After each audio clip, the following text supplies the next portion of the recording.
Today I'd like to talk to you about the important topic of election security. Two key questions are, why do experts believe that the 2020 election results were accurate, and why do we still use paper ballots?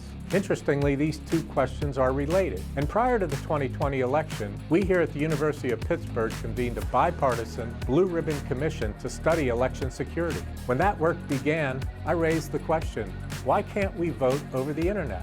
I order my coffee over the internet, our children's homework comes over the internet, my medical records are on the internet, and I pay my taxes on the internet. But it is simply the case that our election machinery is too important and it needs to be protected against nation-state actors who have been engaged in mischief in our elections for years. Any computer can be hacked. So the work of our election commission led to the conclusion that paper ballots and post-election audits were the best way to protect our election. And as a result, in 2020, we had more people vote, we had more post-election audits, and we had a series of court decisions across the country that relied upon this evidence to bring confidence and truth to the results. This provided a platform for unprecedented federal support of local election officials. So as we look forward to the elections of 2024 and the next presidential election, we can be confident and secure that our elections are reliable and safe. And that conclusion was formed right here at the University of Pittsburgh.